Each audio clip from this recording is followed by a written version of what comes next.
So coming at you with another Pokemon Black and White Wi-Fi match. This one's going to be a little bit different than the other matches in Black and White that I've been doing.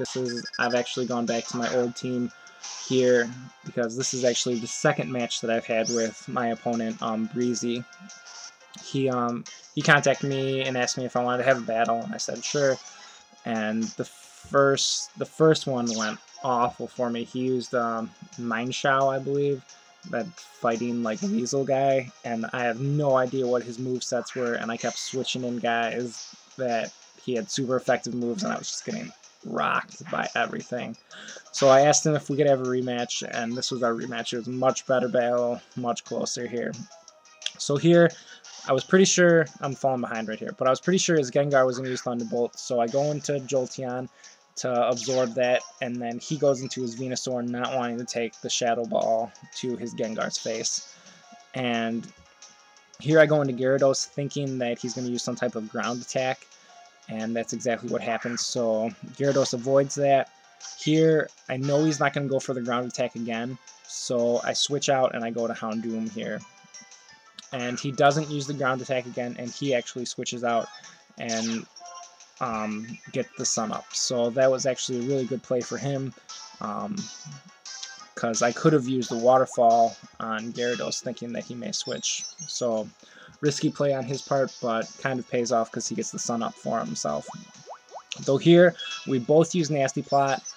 I used it because I was pretty sure that there's nothing that this Ninetales can do to me, because most of them like to carry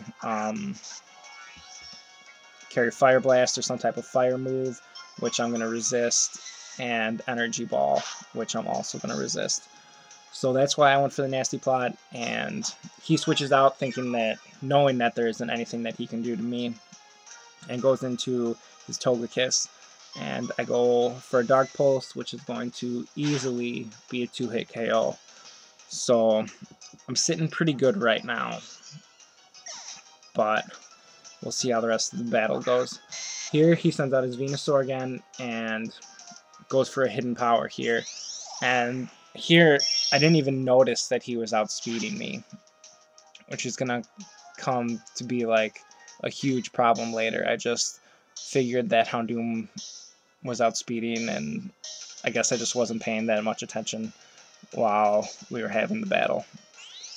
But he is easily able to 2-hit KO Garurumon here, which sucks. If I would have been able to hit with that Fire Blast, that would have been very helpful, because this Venusaur would have been down, and it gives me quite a few headaches later.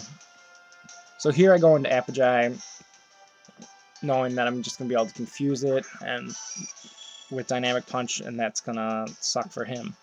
But he switches into his Skarm here, so that's what I hit with the Dynamic Punch. And this isn't really going to do too much damage, but I'm still going to get the confusion hacks on him.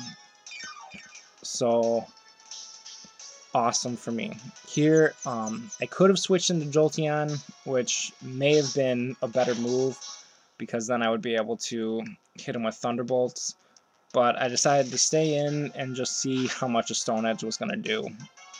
And luckily for me, after he hits himself in confusion, I get him with a Stone Edge critical hit.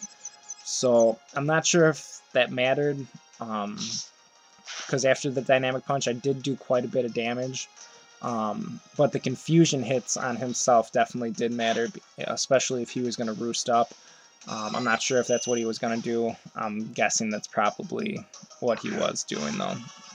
So it sucks for him, but it definitely makes up for that Fire Blast miss on me. Makes up for it a little bit more than that. So here he sends in his Ninetales, and he goes for an extra Sensory, which I had no idea they could carry. But I guess they can, and that's going to do a pretty decent chunk to Apogee. But I'm able to hit him with a Stone Edge, and that's going to take out his Ninetales. So Apogee just rip-roaring through his team. So here he sends out his Latias, which I've never battled in competitive play yet, so I wasn't quite sure what this thing is going to be running. So he hits me with a Dragon Pulse, which would be his stab move, and I just hit him with a Stone Edge. And it does a great deal of damage that I'm pretty happy with. But he's taken me down pretty far, so I just go for a bullet punch to get the priority so I can get some type of damage in before he takes me out. And he just goes for another Dragon Pulse. So, good for him. Applejack's finally gone, so he doesn't have to deal with that anymore because he was doing a fantastic job. So here I send in Jolteon, thinking that I may be able to outspeed. I'm not sure what Latias's base speed is, but he pulls him back, and I go for a Shadow Ball and hit his Venusaur again with another Shadow Ball. I believe I get a special D-drop. Yes, I do, which I think comes into play later. But he's able to get a Synthesis off, and that's going to rock for him, especially in the sun, because Synthesis in the sun is going to bring him just about up to full. So I just keep Shadow Balling here, and I'm still like not noticing that this Venusaur is outspeeding me. I'm just clicking the attacks that I want, and then kind of the NCAA championship game was on this night, so I was kind of looking back and forth, and it ends up to totally bite me in the butt later. But I hit him with another Shadow Ball, doesn't take him out, and he's able to Synthesis up again. And this is where I'm noticing that he is outspeeding me. So here I go for a T-Wave, just wanting to make him slower, so if it comes down to it, I know Lapras is going to be able to outspeed him and probably be able to take him out with an Ice Beam. And here I pull back Jolteon, knowing that he still has his Gengar, and if he brings him out and wants the Thunderbolt, I still want to be able to have that, want him to be thinking about Jolteon there, that I can still do a Volt Absorb, even though I'm pretty low on health. So here, I switch in Long and Strong, knowing that a Ground-type attack is coming, and I'm able to dodge that, and I'm able to get one Dragon Dance up. So Gyarados is looking okay. I don't think I'm going to be able to sweep with it yet, but it's still a good start.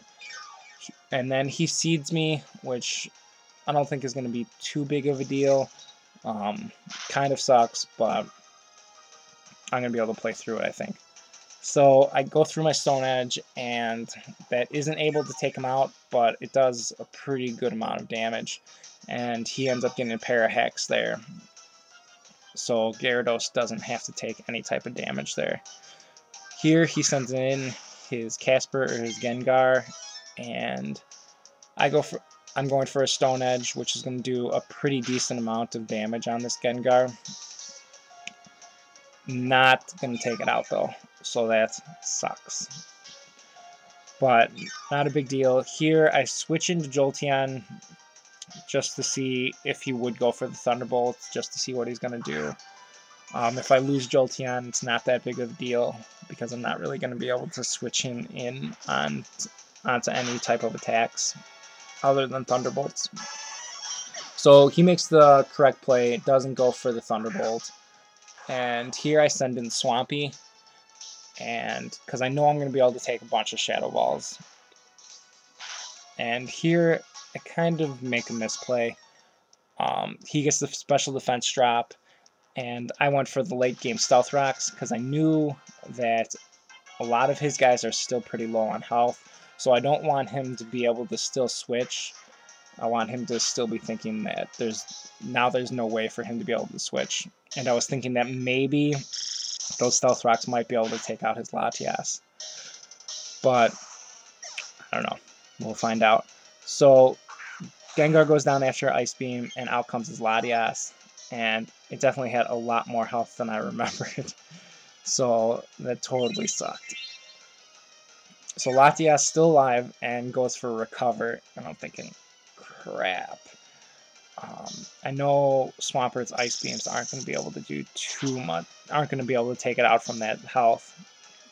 So I use the Ice Beam there, and here I'm thinking he's going to go for another Recover, because I don't think he's going to be able to live another Ice Beam.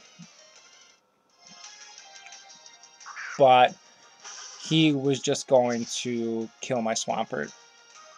So he goes for a Dragon Pulse, and that's going to hit my Lapras, and I'm thinking, crud. I don't know if I'm going to be able to take 2 hits from this guy. And Lapras takes that Dragon Pulse like a beast. And then it goes for Thunderbolt. And I'm thinking, crap, please live. And I do. I'm able to live with a little bit of health, hit him with an Ice Beam, and that's going to be able to take him out. And I believe he's down to his last right here, which is his Venusaur with who's paralyzed. So Lapras is going to be able to outspeed, hit him with an Ice Beam, and take him out. So this was a great battle, Berries. You got a little hacks there, and that sucks for you. But they were definitely 2 great battles that we had, and hopefully we can do it some other time. And that Venusaur was definitely a boss. I'm definitely going to have to look into that and maybe make my own Sunny Day team. So I hope you guys all enjoyed this video. Don't forget to like, comment, and sub, and peace out, dudes.